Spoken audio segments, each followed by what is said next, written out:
Assalamualaikum warahmatullahi wabarakatuh. Perkenalkan, nama saya Ufaira Maisyataca. Saya senang sekali telah membuat keyakinan kelas bersama Ustaz Ina dan teman-teman. Semoga saya bisa melaksanakannya dengan sungguh-sungguh. Terima kasih. Wassalamualaikum warahmatullahi wabarakatuh.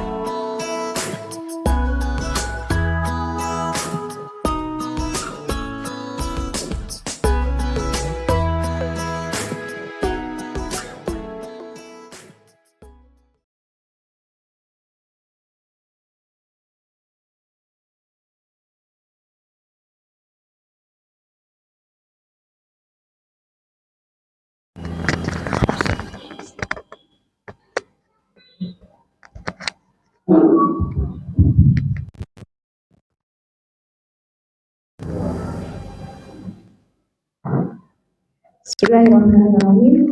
Assalamualaikum warahmatullahi wabarakatuh. Waalaikumsalam warahmatullahi wabarakatuh. Alhamdulillahirabbil alamin. Wassalamu ala asyrofil anbiya'i wal mursalin wa ala alihi wa ashabihi ajma'in. Amma ba'du. Rabbi shrah li sadri wa yassir li amri wahlul 'uqdatam min lisani yafqahu qawli. Yang saya hormati Ibu Kepala Sekolah Sebagai Permata Hati Saudari Harisariati dan sekaligus sebagai Ketua Komunitas Belajar Kelas Sebagai Permata Hati. Kemudian yang saya hormati dan saya banggakan juga para pengurus dan pelaksana Komunitas Kelas Sebagai Permata Hati. Lalu juga segenap para guru SIP Permata Hati yang hari ini hadir di ruangan ini. Semoga kita semuanya hari ini membawa keberkahan ilmu yang kita dapatkan untuk kita berkumpul di hari ini. Alhamdulillah, puji syukur mari kita senantiasa menjadikan kehadiran Allah Subhanahu wa Ta'ala dan segala nikmat yang telah diberikan kepada kita semuanya.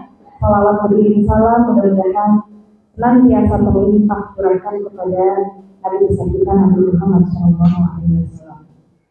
Ustaz-ustazah, bagaimana kabarnya hari ini? Alhamdulillah, luar biasa, tetap semangat. Allahu Akbar. Alhamdulillah, kompak ya. Masih ingat dengan kelas berbagi Permata Hati? Berkolaborasi, berbagi, menginspirasi. Ya. Kelas berbagi Permata Hati, kelas berbagi komunitas belajar. Kombel kelas berbagi Permata Hati, Berkolaborasi, berbagi, menginspirasi. Jadi harus semangat. Kenapa? Karena ini menjadi salah satu tujuan kita. Kenapa kita melaksanakan kegiatan komunitas belajar ini sebagai wadah bagi kita semuanya untuk saling berkolaborasi, saling juga untuk berbagi. Dalam artian kita berbagi di sini banyak hal yang kita bagikan, gitu ya. Seperti komitmen kita pada kegiatan membeli bulan lalu, kita berkomitmen untuk belajar, kemudian mencari hal-hal yang baru, explore gitu ya, yang bisa kita lakukan lewat diskusi, lewat pemaparan materi, lewat sosialisasi dan lain sebagainya. Itu merupakan bagian kita semuanya untuk belajar. Kemudian bagi pelaksana kompel itu sebagai wadah untuk bisa berbagi juga terkait dengan segala informasi maupun ilmu yang sudah didapat, sehingga ilmu yang sudah didapat itu tidak berhenti sampai satu orang saja, gitu ya. Tetapi kita berusaha untuk sama-sama menyerap ilmu yang sudah telah kita dapat itu, dan kita coba untuk melaksanakan bersama-sama. Tujuannya hanya satu. Apa tujuannya? Mewujudkan well-being warga sekolah. Well-being itu ininya banyak gitu ya. Kalau untuk murid, untuk peserta didik, bagaimana mewujudkan pembelajaran yang berdampak pada diri itu untuk mencapai kesejahteraan, dan kebahagiaan setinggi-tingginya. Itulah salah satu tujuan gitu ya. Kenapa seorang guru itu harus belajar? Kenapa seorang guru itu harus melek dengan hal-hal yang baru itu dalam rangka itu ya, dalam rangka bagaimana kita mewujudkan murid yang will being nantinya ya, memiliki kebahagiaan dan kesejahteraan yang setinggi-tingginya. Termasuk salah satu hari ini yang akan kita bahas adalah bagaimana nanti kita mewujudkan budaya positif yang ada di sekolah kita. Bahwasanya namanya budaya positif itu menjadi sesuatu yang penting, perlu kita ketahui dan juga perlu kita laksanakan. Karena budaya positif itu nanti turunannya banyak. Bagaimana kita membuat satu keyakinan kelas yang itu bisa diyakini bersama-sama, satu nilai yang bisa diyakini bersama-sama seluruh warga kelas, dan itu untuk mewujudkan satu tujuan yang ingin dicapai di kelas itu. Ya. Jadi bukan lagi aturan-aturan yang bermain di dalam kelas itu, bukan lagi ada peraturan kelas yang ada di situ, tapi di situ adalah kita ingin mewujudkan adanya keyakinan kelas yang disepakati bersama dan diyakini bersama untuk bisa mewujudkannya. Jadi nanti tidak ada lagi anak-anak yang, lah itu kan aturan yang buat bukan saya, aturan yang buat ustazah gitu. Tapi dengan kita membuatnya keyakinan kelas, harapannya seluruh siswa punya andil di situ. Seluruh murid kita itu punya andil di situ untuk bisa mewujudkan apa yang akan diyakini dan apa yang akan dilakukan di kelas itu. Itulah nanti adanya keyakinan kelas yang menunjang salah satu bagian dari budaya positif. Harapannya dengan kegiatan ini nanti teman-teman semuanya bisa, yang pertama tentunya persepsi kita menjadi terbuka terhadap murid kita, bahwa ketika kita memberikan aturan-aturan tidak semata-mata dari kita saja, tetapi aturan itu sesuatu yang kita yakini bersama dan kita laksanakan bersama.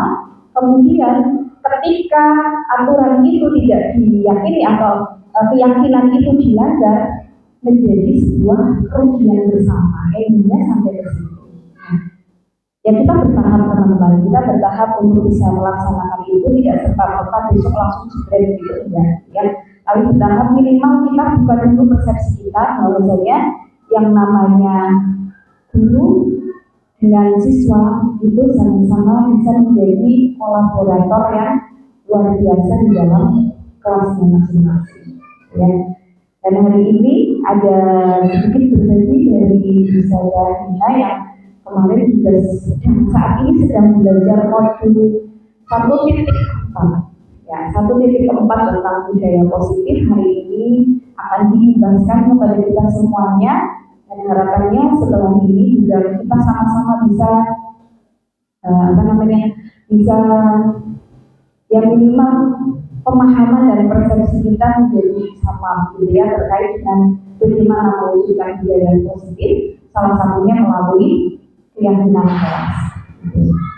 Itu saja, selamat mengikuti kegiatan komunitas belajar hari ini.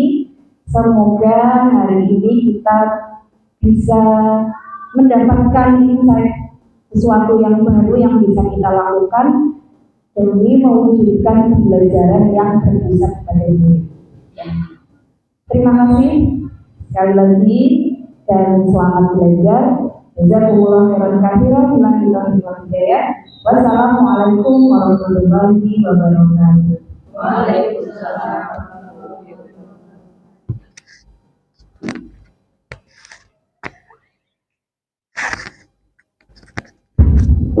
Terima kasih kepada Ida dan memberikan sambutan perkenalkan untuk kita semua. Semoga kegiatan hari ini dapat berjalan dengan baik. Acara berikutnya yaitu acara inti yang akan disampaikan oleh Saudara mengenai budaya positif. Waktu selanjutnya saya serahkan kepada Saudara.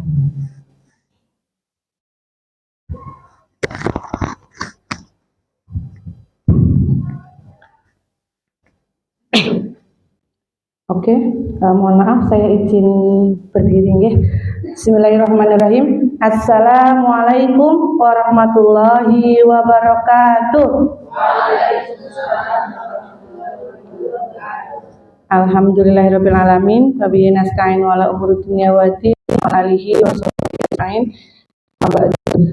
Puji syukur senantiasa kita panjatkan atas kehadirat Allah Subhanahu wa taala yang telah memberikan kita nikmat yang sangat luar biasa sehingga pada kesempatan siang hari ini kita dapat belajar bersama begitu nggih, dapat berkumpul di ruangan ini dalam kegiatan yang insya Allah sangat bermanfaat ke depannya. Kedua kalinya salawat serta salam semoga tetap tercurahkan kepada junjungan kita yaitu Nabi Agung Muhammad Sallallahu Alaihi Wasallam beserta para keluarganya, para sahabatnya, dan semoga kepada kita semuanya yang insya Allah selalu menantikan syafaat beliau di yaumul qiyamah nanti. Amin amin ya rabbal alamin. Ustadz Ustazah yang berbahagia, yang penuh semangat, hari ini izinkan saya menyampaikan yaitu terkait dengan penyebaran pemahaman dan penerapan pemahaman tentang budaya positif, di mana harapannya dengan kegiatan penyebaran pemahaman ini nanti kita mendapatkan ilmu baru, kita mendapatkan pencerahan baru terkait dengan budaya positif yang insya Allah harapannya bisa kita terapkan semuanya baik di kelas kita, di sekolah kita maupun di keluarga kita. Insya Allah siap nggak Ustaz saja? Insya Allah siap ya. Ya oke. Sebelum kita mulai, mari kita senyum dulu. Saya paham seharian tadi kita sudah membersamai siswa-siswi kita, murid-murid kita yang amat sangat solih dan solihah, kemudian menggemaskan, lucu-lucu. Nah, pastinya telah terkuras energinya. Mungkin ada yang capek ataupun ada yang mulai lelah-lelah, apalagi jam-jam rawan yang sudah dengar-dengut gitu nggih. Mari kita semuanya berdiri, minta tolong semuanya berdiri. Iya, silakan berhadapan dengan pasangannya. Mungkin silakan berdua. Ya, adakah yang tidak mendapatkan pasangan? Boleh yang di belakangnya. Ya, mungkin bisa dengan belakangnya. Oke, sudah? Iya, silakan selama 30 detik senyum. Saya paham, awalnya senyumnya masih malu-malu, masih bagaimana ini senyumnya, malah nanti lama-lama panjenengan akan senyum yang tulus. Kita mulai dari sekarang ya. Nanti kita lihat siapa yang senyumnya sudah tulus. Oke? 1, 2, 3. Senyum yang tulus, senyum ya, senyum, jangan cemberut. Senyum. Oh, malah tertawa. Senyumnya yang tulus, senyum. Oke, senyum. Oke, selesai. Beri tepuk tangan untuk semuanya. Oke, terima kasih tentu saja. Bagaimana, sudah tersenyum belum? Oh, sudah. Kita ada yang masih cemberut? Oh, tidak. Mungkin cemberut ada yang ini ya, ada yang diingat-ingat mungkin apa tadi ternyata uang belanja belum ini ya, belum cair ya. Oke, next. Oke. Inti budaya positif yang akan saya sampaikan itu 7. Yang pertama belajar, yang kedua tentang disiplin positif, yang ketiga motivasi perilaku manusia, kemudian yang keempat kebutuhan dasar manusia, kemudian posisi kontrol restitusi, keyakinan kelas, dan yang terakhir adalah segitiga restitusi. Mungkin dari sekian kata-kata yang ada di depan, adakah yang terasa asing, kata-kata yang terasa asing? Oh, asing semua. Ustadz Karim, ada yang merasa asing, kata apa Us? Posisi kontrol restitusi. Oke, posisi kontrol restitusi. Ya, nanti kita akan berselancar membedah dari ketujuh kata-kata kunci di depan. Oke, next. Ya, diawali dengan perubahan paradigma belajar. Paradigma belajar saat ini pembelajaran yang dirancang yaitu berdasarkan kebutuhan dan karakteristik murid untuk mewujudkan profil belajar Pancasila. Seperti yang diketahui, untuk saat ini kurikulum kita adalah kurikulum apa? Tentu saja kurikulum Merdeka, di mana dalam kurikulum Merdeka ini kita menginginkan atau yang diinginkan dari kurikulum ini adalah yaitu profil pelajar Pancasila, di mana ada 6 aspek atau ada 6 yang harus ada di dalam profil pelajar Pancasila. Mungkin bisa disebutkan Ustazah Unik 6 profil itu apa saja?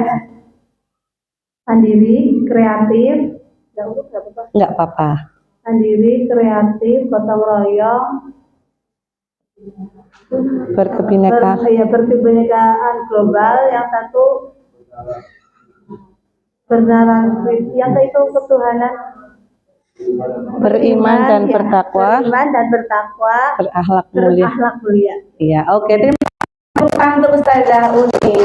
Iya, ada 6 ya, diawali dengan beriman, bertakwa kepada Tuhan Yang Maha Esa dan berakhlak mulia. Kemudian ada mandiri, bernalar kritis, kreatif, bergotong royong dan berkebinekaan global. Di mana keenam aspek ini harapannya bisa kita wujudkan dalam kurikulum saat ini. Next. Nah, perubahan paradigma. Coba, mari kita melakukan kegiatan kepalan tangan. Karena di sini mungkin tidak ada kertas, boleh pakai benda apapun. Silakan benda apapun yang digenggam. Ada A dan B, silakan Anda dan teman Anda. Kalau tidak ada kertas, maka bisa menggunakan benda yang menurut Anda itu sangat berharga untuk Anda. Kemudian letakkan di salah satu tangan Anda dan genggam benda atau sesuatu tersebut dengan segala daya.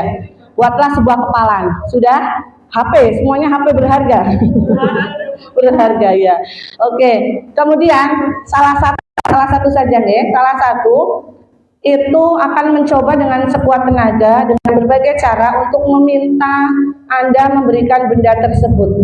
Nah, bisa dengan membujuk, mengancam, menghardik, merayu, menyuap, apa saja agar dapat membuka kepalan tangan.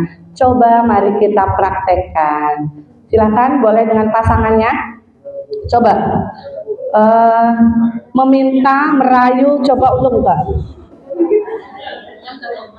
Oke, coba berusaha.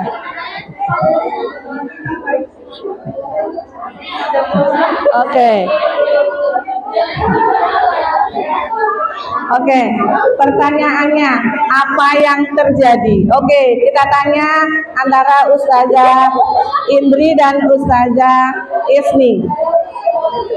Yang memegang benda Ustazah siapa? Ustazah Isni. Yang merayu atau membujuk Ustazah Indri. Apa yang terjadi, Us? Apakah berhasil? Tidak berhasil. Kenapa kok tidak berhasil? Terus nggak mau dikasih. Karena digenggam terus. Mungkin butuh usaha lain. Mungkin diancam, boleh coba diancam. Oh, sudah direbut. Tetap mau memberikan tidak, Us? Enggak. Oh, enggak. Menurut Ustazah Isni, kenapa tidak mau melepaskan benda berharganya? Karena bapaknya satu-satu. Oh, karena bolpennya satu-satunya. Oke, soalnya warungnya udah tutup semua ya. Oke, kira-kira ketika Ustazah Indri ini merayu dengan sekuat tenaga, panjenengan mau melepaskannya enggak? Mau lah. Tergantung. Iya mau ya. Buat apa? Kalau penting banget ya. Mau melepaskannya tergantung alasannya begitu ya. Oh, berarti Anda mudah dirayu ya? Dirayu dengan alasan-alasan akan memberikan. Oke, apa yang terjadi? Ternyata tidak semua. Siapa yang berhasil sampai temannya memberikan barangnya? Oh ya, ada Ustazah Mus sama ada Ustazah Rabi. Dari Ustazah Mus dulu. Berhasil diberikan? Iya. Panjenengan berhasil merayu atau dengan cara apa? Baru mau meminta sudah diberikan. Oh, baru mau meminta sudah diberikan. Oke, berarti baik hati begitu ya. Tanpa ada rayuan, bujukan diberikan. Atau mungkin dengan ekspresi mungkin memelas begitu. Oh, biasa saja. Oh, berarti memang baik hati begitu, nggih. Oke, dari Ustazah Robi berhasil? Oh, berhasil. Ustazah Robi yang memberikan atau yang menerima? Kita sama-sama. Oh, tukeran yuk. Oke. Oh ya, karena sama-sama butuh begitu ya, jadi tukeran. Oke ya, terima kasih. Ya, dari kegiatan ini apa yang terjadi? Ada yang berhasil memberikannya, ada yang berhasil mempertahankan. Pertanyaannya, kira-kira yang tidak berhasil itu karena apa? Ada yang? Karena apa? Karena bisa jadi itu pengaruh dari luar itu tidak kuat sehingga kita tetap mempertahankan apa yang kita miliki. Oke, next. Nah, ternyata tentang teori kontrol. Sebenarnya kegiatan tadi juga panjenengan sedang mengontrol temannya. Mau nggak ngasih? Mau nggak ngasih? Itu mungkin dengan ancaman atau ayolah kasih. Kita sedang berusaha mengontrol temannya. Kita kira ketika kita bujuk, kita rayu, kita hardik, kita ancam, kita suap, nanti tak kasih permen lo, nanti tak kasih apa lo gitu, kita kira kita bisa mengontrol. Ternyata ada beberapa miskonsepsi. Yang pertama adalah ternyata ilusi guru mengontrol murid. Kita berilusi bahwa semua guru itu bisa mengontrol murid. Ternyata itu miskonsepsi. Tidak semua murid bisa dikontrol oleh guru.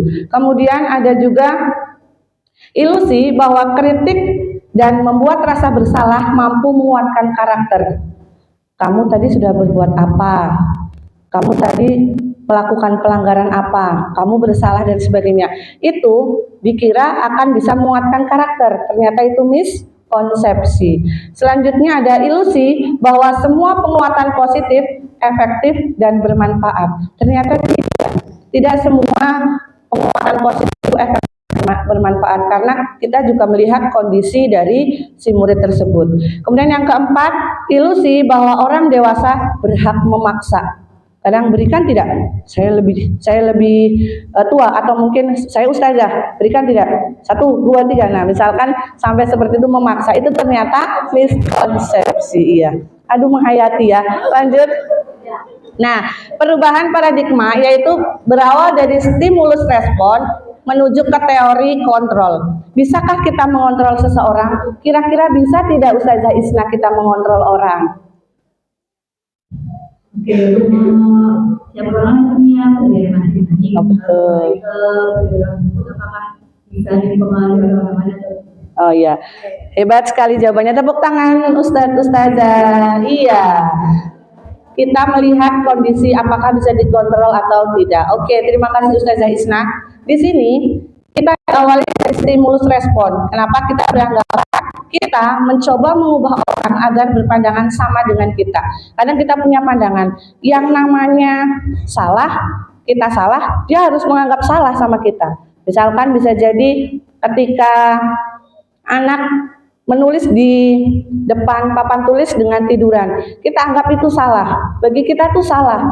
Tapi mungkin anak merasa ketika duduk di depan mungkin ada tulisan yang tidak terbaca ketika duduk di belakang, atau mungkin merasa di belakang berisik dengan temannya sehingga duduk di depan. Jadi tetapi kata kita merasa pandangan kita itu salah harus sama, itu adalah. Tetapi dalam teori kontrol kita berusaha memahami pandangan orang lain tentang. Jadi kita berusaha memahami apa yang dilakukan. Kemudian perilaku buruk dilihat sebagai suatu kesalahan. Itu adalah stimulus respon. Kita merasa perilaku buruk itu ya kesalahan. Namun dalam teori kontrol, semua perilaku itu memiliki tujuan. Kenapa kamu memukul teman? Pasti punya tujuan. Betul apa betul? Semangat dong. Betul atau betul? Oke. Selanjutnya, orang lain bisa mengontrol saya. Nah, seperti tadi, orang lain bisa mengontrol saya. Namun dalam teori kontrol, hanya Anda yang bisa mengontrol diri Anda. Kemudian, saya bisa mengontrol orang lain. Namun, Anda tidak bisa mengontrol orang lain. Kalau kita tidak mau memberikan, mau kita paksa, mau kita rayu dan sebagainya, itu tidak akan diberikan. Selanjutnya, pemaksaan ada pada saat bujukan gagal. Kadang kalau kita, ayolah HP-nya buat aku saja atau dan sebagainya. Tapi kalau kita gagal, kadang kita memaksa, betul? Berikan enggak? Berikan enggak? Nah, misalkan. Selanjutnya, Dalam teori kontrol, kolaborasi dan konsensus menciptakan pilihan-pilihan baru. Jadi kita memberikan pilihan, bukan dengan paksaan. Kemudian model berpikir kalah, respon, namun dalam teori kontrol model berpikir kita menang atau win-win solution. Oke, next. Nah, di sini kita masuk ke konsep yang kedua adalah disiplin positif. Kita mendengar kata disiplin positif. Apa sih itu disiplin positif? Mungkin ada yang bisa menjawab atau ada yang bisa berpendapat apa itu disiplin positif? Monggo. Tangannya jangan di kepala saja, Ustazah. Ayo. Atau Ustazah atau Ustaz. Silakan. Oke, disiplin positif. Ustazah Ayu. Disiplin positif menurut Ustazah Ayu. Menurut saya, disiplin positif itu budaya untuk mendisiplinkan seorang atau murid yang tanpa paksaan. Oke, tepuk tangan untuk Ustazah Ayu. Iya, oke, benar sekali Ustazah Ayu. Disiplin positif adalah salah satu budaya untuk mendisiplinkan dalam kegiatan kebaikan, gitu nggih. Oke, next. Nah, disiplin positif di sini adalah disiplin positif merupakan suatu cara penerapan disiplin yang mengajarkan anak bertanggung jawab dan menumbuhkan kesadaran diri berdasarkan nilai-nilai kebajikan. Apa sih itu nilai-nilai kebajikan? Contohnya, nilai-nilai kebajikan, rasa tanggung jawab. Lainnya, nilai kebajikan, peduli. Oke, nilai kebajikan lainnya? Ada banyak nilai-nilai kebajikan. Sopan. Next. Tertib. Oke, next. Jujur. Ada banyak sekali. Kemudian, disiplin positif lebih ke arah disiplin diri yang dapat mengontrol diri dalam melakukan segala tindakan.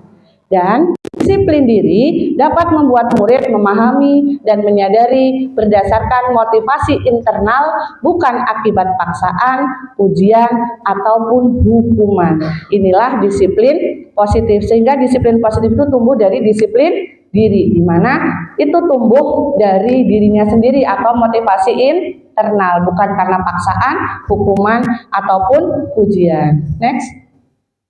Nah, dari nilai-nilai kebajikan yang ada, maka mari kita kerucutkan atau mari kita lebih ringkas lagi dalam kegiatan disiplin positif ini. Kita fokus pada 5 karakter, yaitu profil pelajar Pancasila yang tadi juga sudah disebutkan dalam paradigma pembelajaran baru, yaitu ada 6, beriman dan bertakwa kepada Tuhan dan berakhlak mulia, mandiri, bernalar kritis, kreatif, berkebinekaan global, dan bergotong royong. Seperti yang biasa kita gaungkan atau kita nyanyikan bersama anak-anak, mari kita menyanyikan bersama. Ustaz saja silakan berdiri. Oke. Masih hafal lagunya nggak, Us? Masih. Oke, insya Allah. Oke, dalam hitungan ketiga nggih, yang semangat, yang kompak. Oke, 1, 2, 3. Pancasila dan bertakwa pada Tuhan Yang Esa dan berakhlak mulia, berkebinekaan global, gotong royong mandiri, kreatif dan bernalar kritis. Oke, tepuk tangan untuk semuanya. Oke, alhamdulillah. Insya Allah selalu kita ingatkan kepada peserta didik kita atau murid-murid kita terkait dengan profil pelajar Pancasila. Oke, next, selanjutnya yang ketiga, yaitu tentang motivasi perilaku manusia. Motivasi, kata-kata motivasi menurut Ustazah Robi. Iya, motivasi itu apa sih? Monggo Ustazah, silahkan. Motivasi. Motivasi mungkin penyemangat. Iya. Penyemangat. Oke, iya. Motivasi penyemangat. Betul sekali. Motivasi itu penyemangat. Beri tepuk tangan untuk Ustazah Robi. Oke, betul sekali. Motivasi itu penyemangat. Ada lagi motivasi menurut yang lainnya? Penyemangat, ya betul. Motivasi yang lainnya. Oke, Ustazah Fitri, motivasi. Motivasi apa? Dorongan, ya. Betul sekali, tepuk tangan untuk Ustazah Fitri. Iya, betul. Motivasi itu penyemangat. Motivasi itu dorongan. Iya, karena yang namanya motivasi itu tujuannya adalah mendorong dan menyemangati. Oke, next. Sebelum kita masuk ke motivasi, mari kita jawab beberapa pernyataan berikut ini. Pemberian hukuman dapat mendisiplinkan murid. Setuju atau tidak? Setuju atau tidak? Mengapa tidak? Ada yang mau berpendapat mengapa kok tidak setuju dengan memberikan hukuman dapat mendisiplinkan murid? Ustadz Idam, setuju atau tidak? Ya.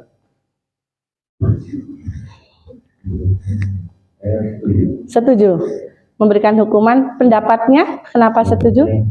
Agar anak tersebut bisa berpikir secara nalar. Oke, terima kasih. Beri tepuk tangan untuk Ustadz Idam. Oke, ya. Menurut Ustadz Idam, pemberian hukuman dapat mendisiplinkan murid adalah setuju, karena agar anak itu bisa berpikir nalar bahwa melakukan sesuatu ada konsekuensinya. Begitu Ustadz ya? Oke, tapi tadi saya dengar di kubu sini ada yang bilang tidak setuju, tapi saya pengen tahu alasannya. Mengapa tidak setuju? Ustazah Ani.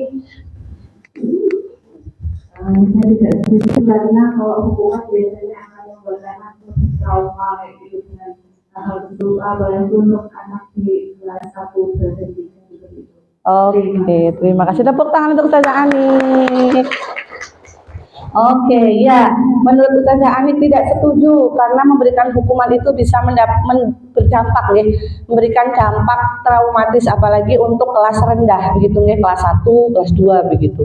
Oke, lanjut ke pernyataan yang kedua. Pemberian hukuman dengan hal positif seperti membaca atau membersihkan halaman sekolah dapat meningkatkan disiplin anak. Setuju atau tidak? Tidak. Setuju atau tidak? Tidak? Coba yang kompak, setuju atau tidak? Tidak. Karena kompak, saya lanjut ke yang ketiga. Memberikan penghargaan dapat meningkatkan motivasi belajar anak. Setuju atau tidak? Setuju atau tidak? Setuju. Yang kubu sini setuju atau tidak? Setuju. Kompak. Lanjut ke keempat. Membuat anak merasa bersalah, beri dampak ringan, menghukum. Setuju atau tidak? Tidak. Setuju atau tidak? Saya nggak tahu. Ini setuju, ini tidak. Oke, kita akan temukan jawabannya di slide berikutnya. Next. Nah, motivasi perilaku manusia itu ada dua, ekstrinsik dan intrinsik. Di mana itu ada motivasi yang datangnya dari luar, atau seperti kita memberikan paksaan, hukuman, penghargaan, itu adalah dari luar. Yaitu yang pertama untuk menghindari ketidaknyamanan atau hukuman, sehingga anak itu memiliki motivasi.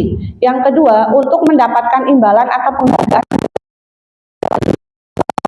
dari luar atau ekstrinsik. Kemudian perilaku yang ketiga dari intrinsik adalah untuk menjadi orang yang mereka inginkan dan menghargai diri sendiri dengan nilai-nilai yang mereka percaya. Kira-kira yang lebih efektif itu motivasi ekstrinsik atau intrinsik? Oke, sepakat. Lanjut. Nah, yuk bedakan hukuman atau konsekuensi. Yang pertama, mencatat 100 kali di dalam buku kalimat "saya tidak akan terlambat lagi karena terlambat ke sekolah". Hukuman atau konsekuensi? Hukuman. Next, yang kedua, lari mengelilingi lapangan basket 2 kali karena terlambat hadir di sekolah. Hukuman atau konsekuensi? Hukuman. Yang ketiga, murid diminta untuk push up 15 kali karena tidak menggunakan masker ke sekolah. Hukuman. Yang keempat, menggantikan kertas tugas teman yang telah dicoret-coret. Konsekuensi. Yang kelima, memberikan atau membersihkan tumpahan air di meja tulis karena tersenggol pada saat belajar. Konsekuensi. Meminta murid tidak mengenakan sepatu seharian di sekolah karena tidak mengenakan sepatu warna hitam. Hukuman. Yang terakhir, lari mengelilingi lapangan basket 2 kali karena terlambat 10 menit untuk pelajaran PJOK. Hukuman. Ini konsekuensi. Mari kita lihat jawabannya. Iya. Adakah yang betul? Nomor 1 hukuman betul? Betul. Nomor 2 hukuman? Iya. Nomor 3 hukuman? Yang keempat konsekuensi? Yang kelima konsekuensi? Yang keenam hukuman? Dan yang terakhir ternyata konsekuensi. Kira-kira kenapa? Kok lari mengelilingi lapangan basket 2 kali karena terlambat hadir di sekolah hukuman, lari mengelilingi lapangan basket 2 kali karena terlambat PJOK, kok konsekuensi nggak sama? Ada yang bisa memberikan? Kenapa? Untuk pemanasan, oke. Kontrak belajar. Ada lagi? Kenapa? Ternyata bedanya adalah ketika mengelilingi lapangan terlambat hadir di sekolah itu tidak ada hubungannya dengan keterlambatan.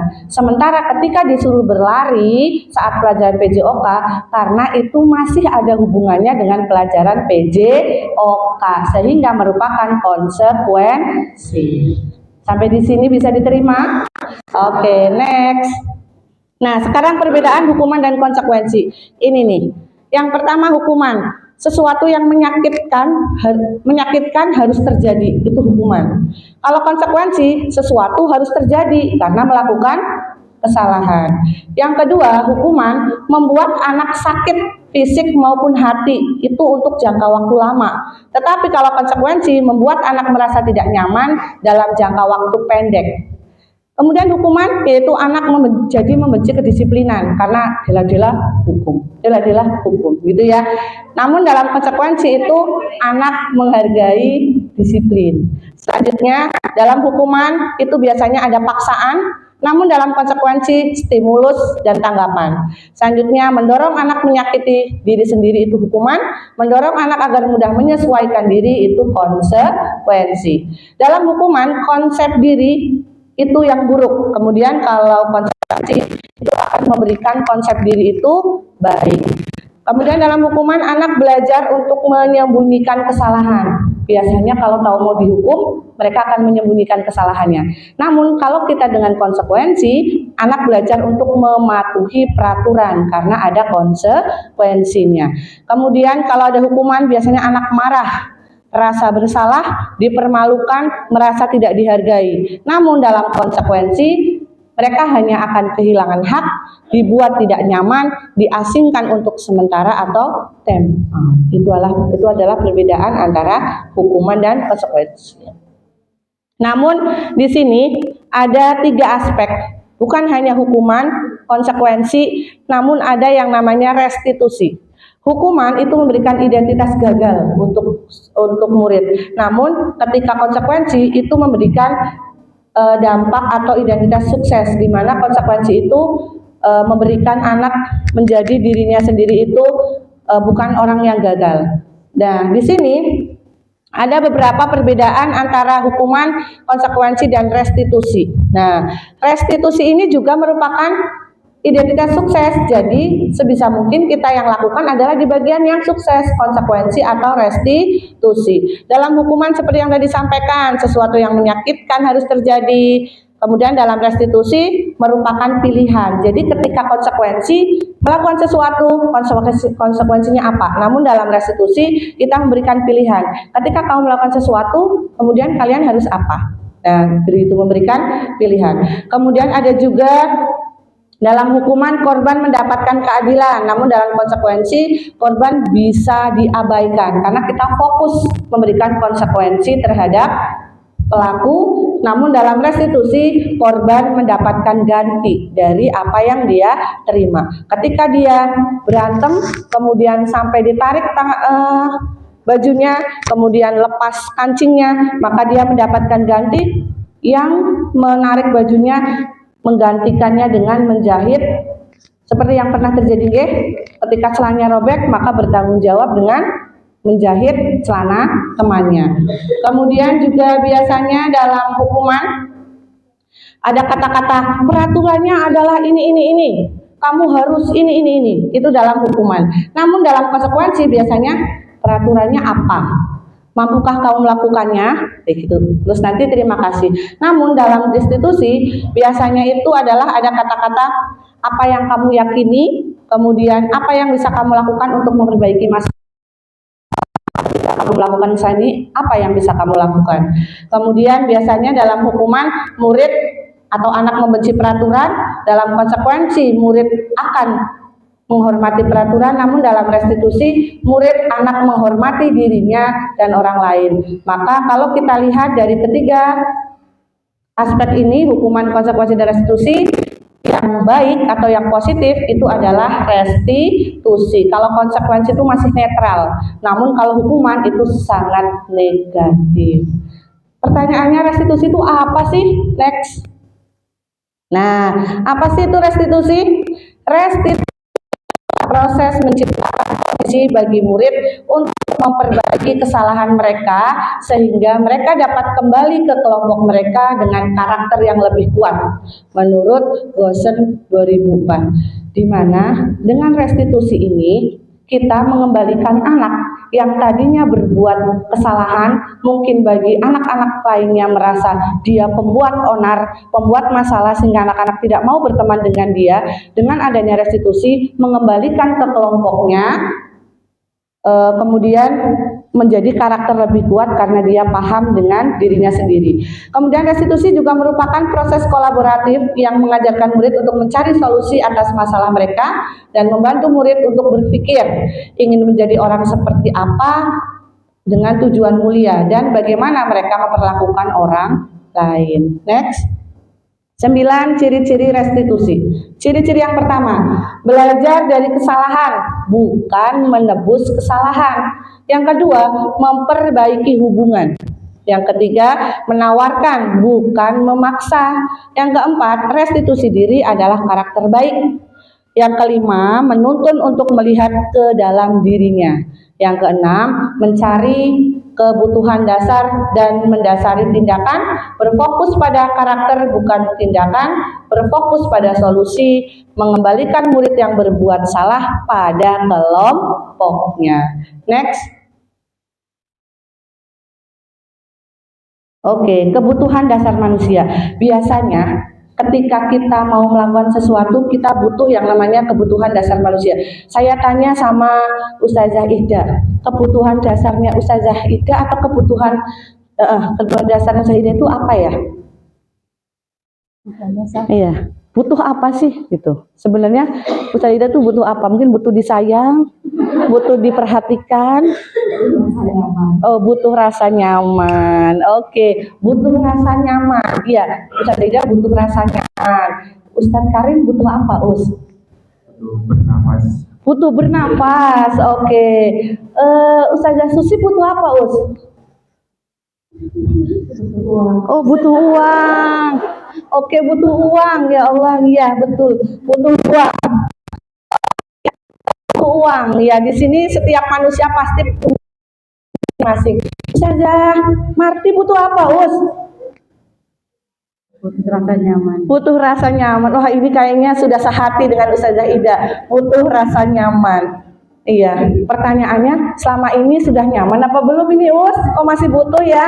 Oke, iya. Oh iya, oke, lanjut. Nah, pernyataan, ketika seorang murid melakukan suatu perbuatan yang bertentangan dengan nilai-nilai kebajikan atau melanggar peraturan, hal itu sebenarnya dikarenakan mereka gagal memenuhi kebutuhan dasar mereka. Mungkin butuh rasa nyaman, berarti bisa jadi ketika kita melakukan sesuatu yang melanggar atau misalnya kita tidak mendapatkan rasa nyaman, biasanya kita akan melakukan hal-hal yang di luar dari nilai-nilai kebajikan. Contohnya mungkin anak yang kurang perhatian, dia akan mencari perhatian ke teman atau ke anak yang mungkin di rumah butuh kasih sayang. Nah, itu juga meminta kasih sayang atau dengan tindakan-tindakan di luar nilai kebajikan. Next. Oke, selanjutnya inilah 5 kebutuhan dasar manusia yang akan. Yang pertama adalah kebutuhan bertahan hidup. Contoh makanan, pakaian, tempat tinggal, keamanan, kesehatan. Itu untuk bertahan hidup. Yang kedua, kebutuhan kasih sayang dan rasa diterima. Biasanya ada rasa diterima, dihormati, berbagi, bekerja sama. Yang ketiga ada penguasaan, yaitu ada harga berprestasi, memimpin diakui, kemudian didengar. Dan yang keempat ada kebutuhan dasar kebebasan, yaitu mandiri, memiliki pilihan, mencoba hal-hal baru. Nah, biasanya kalau anak-anak mencoba hal-hal baru, itu biasanya karena mereka ingin kebebasan. Terakhir, kesenangan. Mereka ada butuh bermain, humor, antusias, dan juga tertawa. Oke, kita lanjutkan. Nah, ini ada sebuah studi kasus nih. Yuk kita diskusikan bersama-sama. Ibu Zulaihah, guru wali kelas 5, ada pula salah satu di kelasnya yaitu Adam. Beberapa anak telah mengeluhkan Adam yang seringkali meminta bekal makan siang mereka dengan paksa. Jika Anda menghadapi situasi seperti Ibu Zulaihah, apa yang akan Anda lakukan? Menurut Anda kira-kira apa alasan Adam melakukan itu? Ada yang bisa berikan kira-kira Adam apa sih memberikan, minta atau memaksa, atau mungkin ada kondisi di kelas anak-anaknya seperti Adam? Ada? Pernah ditanya alasannya apa? Ada atau tidak? Ustazah Anin, adakah kejadian seperti Ibu Zulaihah? Ada. Pernah ditanya alasannya? Alasannya ada yang masih lapar, Iya. ada yang tidak dibuatkan dari rumah. Iya, ada yang masih lapar, ada yang tidak dibuatkan di rumah. Ya, itu memang salah satu alasannya. Ada lagi yang pernah mengalaminya dan bertanya apa alasannya? Ada lagi? Oke. Oh, dicipin. Pernah ada kasus seperti itu? Iya. Oh, gitu ya. Kita akan lihat berbagai alasan, kemudian apa kebutuhan dasar yang harus dipenuhi. Next. 1. Alasannya karena ia lapar. Ya, seperti yang tadi saya sampaikan, Anin lapar. Ia lapar dan orang tuanya tidak membawa. Dipenuhi oleh Adam adalah bertahan hidup. Kemudian berarti butuh bertahan hidup itu us. Oke, lanjut yang kedua, karena dia merasa senang temannya jadi memperhatikan dia ketika temannya melaporkan tindakannya itu pada gurunya dan gurunya memberitahu orang tuanya jadi memperhatikan dia, maka kebutuhannya yang dipenuhi apa? Kasih sayang, karena ingin diperhatikan oleh orang tua. Yang ketiga, karena temannya jadi takut dengan dia dan menuruti keinginannya, maka sebetulnya Adam sedang memenuhi kebutuhan kekuasaan sama saya gitu. Next. Alasan yang keempat, karena dia merasa bosan lah us, bekalnya itu aja, ibunya aku masaknya setiap hari tempe tahu gitu ya, atau setiap hari ayam. Nah, dan ternyata ketika dijawab seperti itu oleh Adam, maka kebutuhannya sudah dipenuhi apa? Kebutuhan akan kebebasan, bosan begitu. Next, yang kelima, ketika ditanya jawabannya adalah ia melakukannya karena iseng aja dan ia menikmati ekspresi wajah teman-teman yang kesal karena diambil makanannya menurut dia. Kemudian ekspresi teman-teman itu lucu, maka itu apa kebutuhannya? Senangan. Yang suka ngeledek, nah dia di sini yang suka ngeledek, nah suka mancing-mancing, berarti itu butuh kesenangan us. Iya. Atau di antara kita ada yang suka ngeledek gimana? Butuh piknik, iya, butuh kesenangan berarti ya. Oke, next, Ibu Kepala Sekolah butuh piknik. Oke, kita ice breaking ya. Oke. Ya, materinya masih tinggal sedikit. Mari kita ice breaking dulu supaya tidak ngantuk-ngantuk. Kita tepuk tangan dengan tepuk semangat. Sudah tahu tepuk semangat yang terbaru ya, Us? Dandang-dandang dinding-dinding? Belum? Oke. Iya, seperti ini ya. Tepuk semangat. Dang dang dang dang. Ding ding ding ding. dung dung dung dung, dang dang dang dang, ding ding ding ding, dung dung dung dung, se, aha aha, mang, aha aha, ngat. Semangat. Oke, tepuk tangan semuanya. Ya, oke. Sudah semangat belum? Masih ngantuk? Oke, silakan berhadapan dengan pasangannya lagi. Silakan. Yang satu, iya. Pokoknya hari ini berpasangan lah ya judulnya. Oke, pasangannya ganti boleh. Silakan pasangannya yang satu jadi Upin, yang satu jadi Ipin. Silakan. Yang mau jadi Upin siapa, yang mau jadi Ipin siapa? Silakan berpasangan Us. Oh, itu belakang ada yang satu belum ada pasangannya Us. Boleh ikut yang di belakang Us. Ya, oke. Siapa yang jadi Upin angkat tangan? Oke. Siapa yang jadi Ipin? Oke. Kalau saya bilang Upin, maka Upin itu harus ditangkap. Ya, kalau saya bilang Upin, maka Upin harus ditangkap. Caranya adalah silakan saling bersebelahan tangannya seperti ini. Contoh Us. Nah, contohnya seperti ini ya. Coba berdiri Us. Nah, saya Upin, ini Ipin. Tangannya seperti ini Us, jangan nempel. Oke, sudah. Nanti kalau saya bilang Upin, berarti saya Upin, ini Ipin. Maka Ustazah Titin harus nangkep tangannya saya. Plak kayak gitu. Coba Us. Nah, kayak gitu. Oke. Siap. Ya.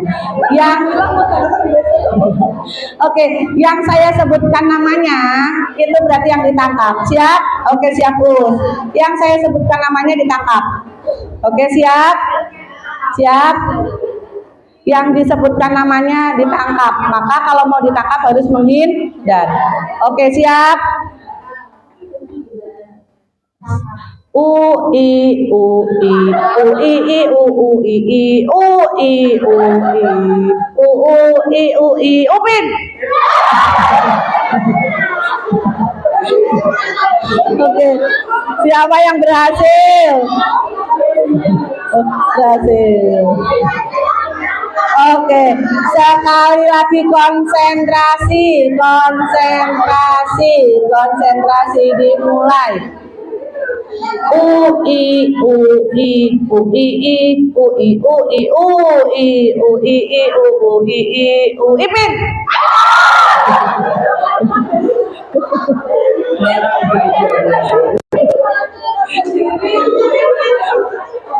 Oke, malah menghindar semuanya. Oke, beri tepuk tangan untuk kita semuanya. Oke, next. Ya, materi selanjutnya adalah tentang posisi kontrol restitusi. Kalau kita melihat posisi kontrol, maka kita sebagai guru akan memiliki berbagai posisi kontrol. Next, posisi kontrol guru itu ada 5. Yang pertama, guru sebagai penghukum. 2, guru sebagai pembuat rasa bersalah. Kemudian 3, guru sebagai teman. 4, guru sebagai pemantau. Dan 5, guru sebagai manajer. Kira-kira selama ini kita sudah di posisi yang mana? Pernah menjadi guru penghukum? Saya pernah. Oke. Pernah menjadi guru pembuat rasa bersalah anak-anak? Pernah. Pernah jadi guru sebagai teman? Pernah. Sebagai pemantau? Sebagai manajer? Alhamdulillah kita pernah merasakan semuanya. Next. Nah, ini bedanya antara guru sebagai penghukum, pembuat rasa bersalah, teman, pemantau, dan manajer. Biasanya kalau penghukum, guru akan berbuat menghardik, menunjuk-nunjuk, menyakiti, menyindir. Nah, itu penghukum itu. Pernah? Nah, oke, yang kedua. Biasanya kalau pembuat rasa bersalah itu biasanya guru berceramah, kemudian mengatakan seharusnya kamu tuh seperti itu, aku kecewa. Nah, misalkan itu biasanya pembuat rasa bersalah. Saya kecewa, setiap hari kamu berangkat terlambat. Nah, itu posisi teman. Selanjutnya, maaf, pembuat rasa bersalah. Kemudian kalau teman biasanya membuat alasan-alasan untuk muridnya. Oh ya sudah, tidak apa-apa. Kamu terlambat? Ya udah, besok berulang lagi ya. Itu berarti teman. Next, pemantau. Sudah jam berapa ini? Jam berapa? Konsekuensinya apa? Lari, silakan lari. Oke, sudah silakan masuk. Itu berarti pemantau. Next. Manajer biasanya mengajukan pertanyaan. kamu kenapa terlambat? Anu bangunnya kesiangan. Kenapa kesiangan? Anu tidak dibangunkan. Kenapa tidak dibangunkan? Nah, itu manajer. Oke, next. Kemudian biasanya itu guru berbuat. Kemudian guru berkata, kalau kamu tidak melakukannya, awas ya, rasakan akibatnya. Itu berarti penghukum. Pernah? Tidak ya, tidak. Next. Kemudian kalau pembuat rasa bersalah, seharusnya kamu sudah tahu ibu bakal lelah sekali mengatakan itu. Aku tuh capek setiap hari harus ngomel terus sama kamu. Itu biasanya pembuat rasa capek. Aduh, mendalami ya. Next, selanjutnya teman. Kalau sebagai teman, ayolah bantu. Nanti usah aja dimarahi sama kepala sekolah kalau kalian rame terus. Ayolah, diamlah. Itu berarti sebagai teman. Pernah? Tidak ya. Oh pernah. Kemudian kalau pemantau biasanya apa peraturannya kalau nggak pakai sabuk? Nah misalkan apa peraturannya kalau tidak membawa buku paket atau tidak membawa buku pelajaran? Nah itu pemantau. Sementara kalau manajer, apa yang kita yakini bahwa kita itu harus jadi anak yang salihah atau yang tertib, maka kita harus apa? Harus membawa buku. Oke, silakan duduk kayak gitu. Oke, next. Hasilnya, nah kalau hukuman biasanya memberontak, kemudian kalau pembuat rasa bersalah itu menyembunyikan atau berbohong. Kalau teman biasanya jadi ketergantungan, apalagi biasanya sama wali kelasnya, biasanya maunya hanya sama wali kelasnya. Dan pemantau biasanya menyesuaikan diri bila diawasi. Next, kemudian ada manajer menguatkan pribadi. Kemudian sudah ada, biasanya murid berkata nih kalau penghukum, awas ya kamu ya, biarkan saja, nanti juga marah-marah lagi. Iya, ya nggak ada yang marah-marah ya. Kemudian kalau pembuat rasa bersalah, ayolah nanti ibu jadi dimarahin sama ustazah, kepala sekolah, maaf ya bu ya, maaf ya usia, maaf ya. Nah itu berarti pembuat rasa bersalah. Kemudian kalau teman, misal ya sudah nggak apa, ya udah saya pikir ibu kan teman saya, kita kan friend. Nah kemudian ada juga yang pemantau berapa banyak berapa banyak bintang yang saya harus peroleh, berapa halaman yang harus saya tulis. Biasanya saya dapat bintang nggak kemudian saya dapat poin nggak. Nah itu biasanya ada pemantau. Kemudian di manajer ada kata-kata dari anak, bagaimana caranya saya bisa memperbaiki kesalahan begitu. Oke, next. Iya. Oh, yang terakhir ada dampaknya. Kalau dampak dari penghukum mengulangi kesalahan, dampak dari membuat orang merasa bersalah adalah merasa rendah diri. Ketika teman itu adalah lemah dan tidak mandiri atau tergantung. Ketika pemantau menitik beratkan pada konsekuensi atau hadiah untuk dirinya. Dan yang terakhir, ketika menggunakan posisi manajer, dampaknya adalah dapat mengevaluasi diri, bagaimana cara memperbaiki diri begitu. Next.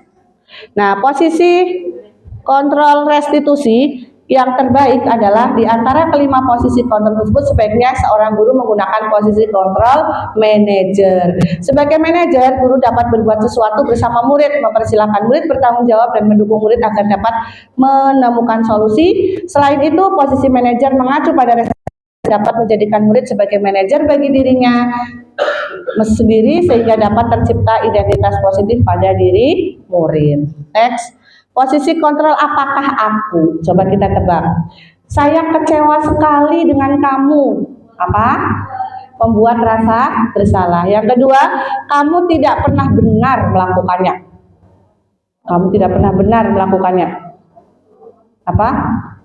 Penghukum, teman, pembuat rasa bersalah, pemantau, atau manajer, pemantau. Yang ketiga, ayolah lakukan demi saja, teman yang dihafal itu. Apakah kamu mau mendapatkan stiker bintang hari ini? Pemantau. Bagaimana kamu bisa menyelesaikan masalah ini? Manajer. Kamu selalu yang paling terakhir. Penghukum. Kita cek. Iya, betul? Ada yang beda? Salah satu yang nomor 2, kamu tidak pernah benar melakukannya, penghukum. Iya, sebenarnya sama ya, sudah sesuai. Oke, alhamdulillah berarti sudah paham. Next. Nah, keyakinan kelas. Apakah setiap kelas sudah membuat keyakinan kelas? Sudah, alhamdulillah. Salah satu disiplin positif yaitu dengan membuat keyakinan kelas. Next. Mengapa keyakinan kelas bukan peraturan kelas? Kira-kira kenapa? Ada yang tahu? Apa Us? Iya. Gak apa-apa Us, iya. Karena itu muncul dari keinginan anak itu sendiri. Iya. Oke, tepuk tangan untuk Ustazah Yuli. Iya, karena itu muncul dari diri sendiri. Iya. Nah, peraturan harus menggunakan helm bila mengendarai kendaraan roda 2. Mengapa kita memiliki peraturan membuang sampah di tempatnya? Mengapa kita memiliki peraturan harus datang tepat waktu pada saat mengikuti pelatihan? Itu semuanya adalah peraturan. Motivasi intrinsik yang muncul dari dalam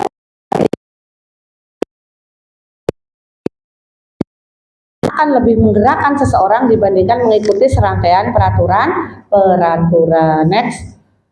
Oke, nah di sini ada diagram di mana peraturan kelas itu akan lebih dampak baiknya itu ketika diubah menjadi keyakinan kelas, kemudian diikuti dengan lingkungan positif, maka budaya positif akan tercipta. Allahumma amin. Next. Nah, pembentukan keyakinan kelas.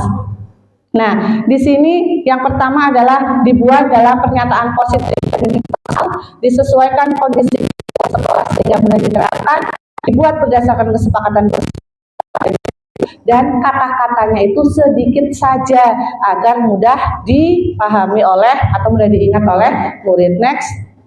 Nah, manakah yang merupakan keyakinan kelas? Yang sebelah kanan atau yang sebelah kiri?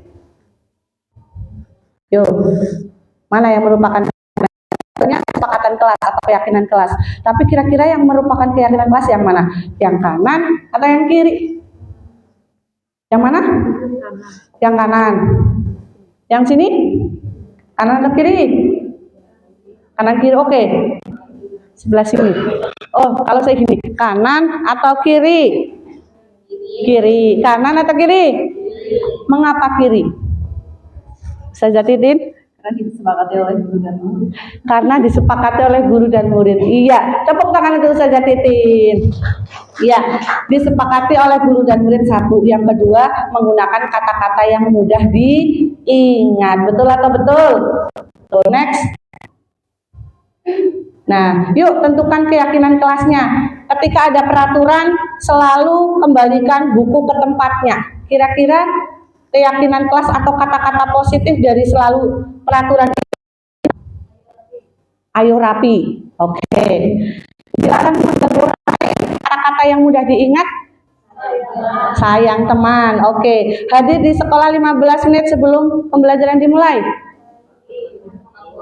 Datang tepat waktu. Next. Dilarang melakukan kekerasan. Sayang teman. Dilarang menggunakan diri sendiri. Oke, bergantian atau menunggu giliran? Antri. Gunakan masker. Kesehatan. Jagalah kesehatan. Jangan berlari di kelas atau. Oke, next ya. Menggantinya dengan kata-kata yang lebih mudah diingat adalah tanggung jawab, menghormati orang lain boleh, berkomitmen, keselamatan, menghormati orang lain, kesehatan, menghormati orang lain, bersabar, kemudian kesehatan, keselamatan. Jadi bisa kita ubah nih peraturan-peraturan yang di kelas. Yang tadinya dilarang datang terlambat menggunakan kata positif, bisa datanglah tepat waktu atau saling menghormati atau menghargai waktu. Oke, next.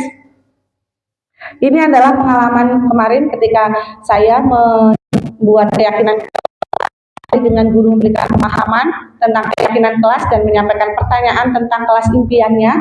Ketika mereka punya kelas impian, kita buat kesepakatan bersama. Lanjut, ketika mereka sudah membuat peraturan atau kesepakatan keinginan kelas yang diimpikan, kita kemudian jawaban mereka kita kelompokkan. Next.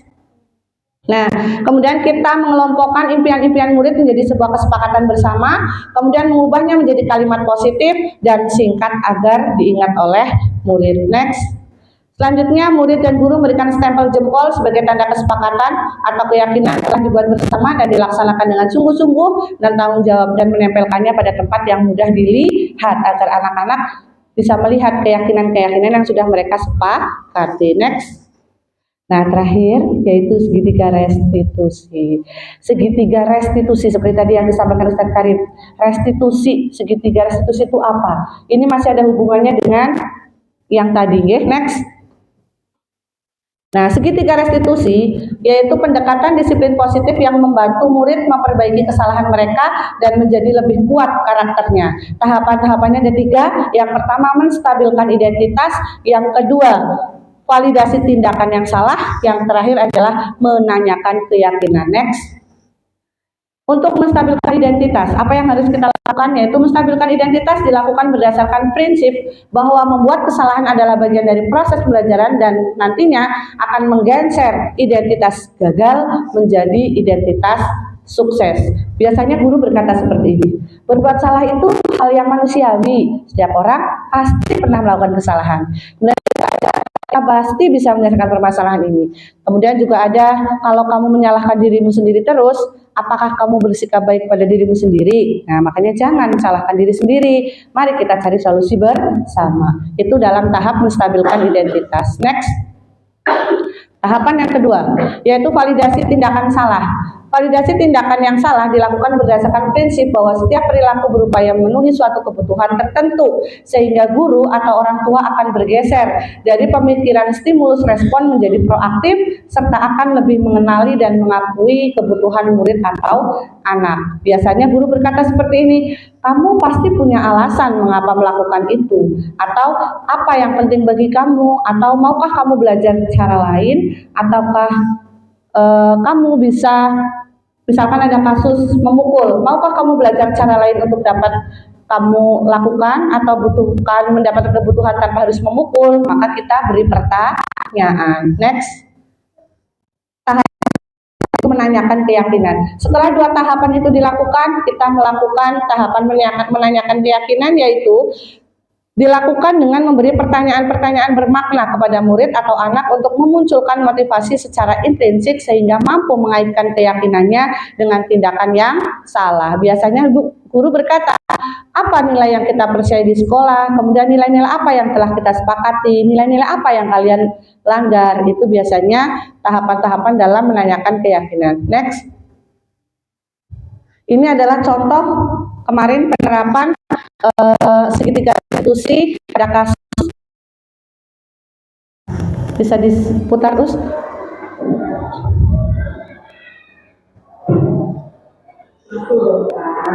Hari ini sedang melaporkan dan juga sendiri kalau tadi jangan lagi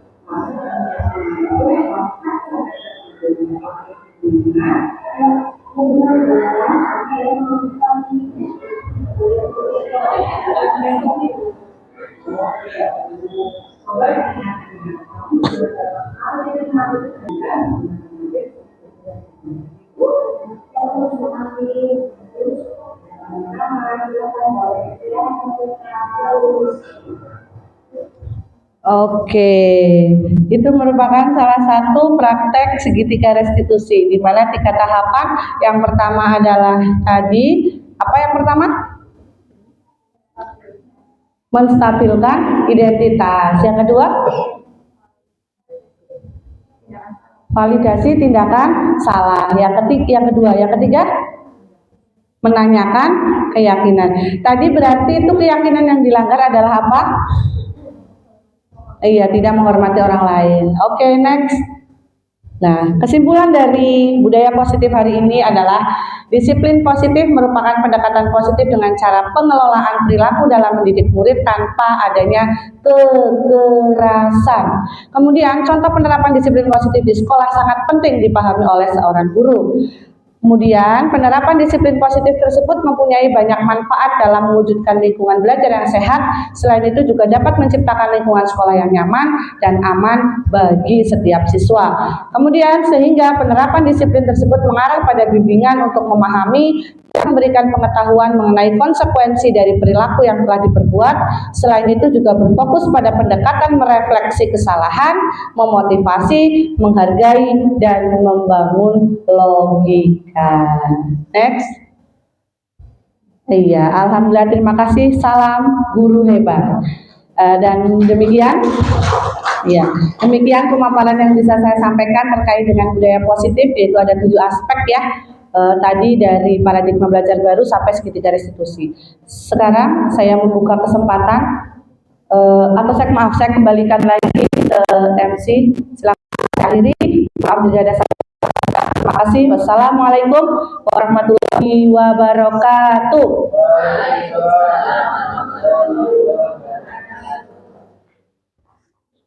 Mau tepuk tangan? Boleh tepuk tangan. CGP Bebas Angkatan 11. Next adalah teman-teman semua. Amin. Tanggapan satu orang. Langsung. Ya, baik. Untuk sesi berikutnya adalah refleksi atau pemberian tanggapan dari salah satu audiens. Ya, silakan. Ya, kepada peserta ini, sepertinya ia bercerita untuk memberikan refleksinya terkait pemaparan yang sudah Masuk YouTube. Jadi artis ini. Ya baik, terima kasih atas kesempatan yang diberikan.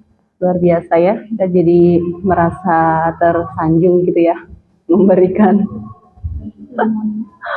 testimoni untuk kegiatan CGP dari Ustadzah Rina Oktaviana. Ya, jadi untuk kegiatan hari ini alhamdulillah berlangsung dengan lancar, dengan baik.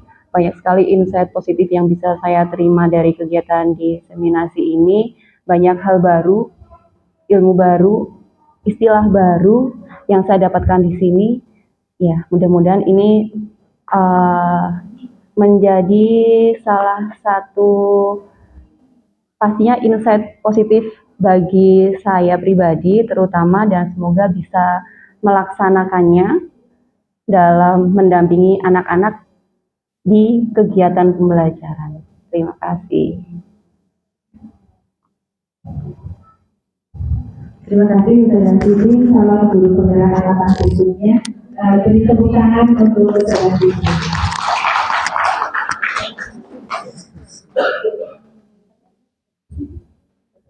Ya, baik Ustazah, untuk sesi refleksi satu dari Ustazah Siti, insya Allah sudah mewakili teman-teman semuanya. Ya. Semoga bisa diterapkan di kelas masing-masing terkait yang sudah disampaikan oleh Ustazah Rina, yaitu disiplin positif. Untuk sesi berikutnya yaitu penutupan, tapi nanti setelah saya tutup ada acara yang lain dari Ibu Kepala Sekolah. Jadi Ustazah mohon jangan dulu meninggalkan ruangan video. Ya. Dari saya selaku pembawa acara, mohon maaf yang sebelum-sebelumnya mungkin kurang lebihnya mohon maaf. Kita tutup terlebih dahulu dengan membaca dalam bersama-sama. Saya akhiri dengan bilang Assalamualaikum warahmatullahi wabarakatuh. Waalaikumsalam warahmatullahi wabarakatuh.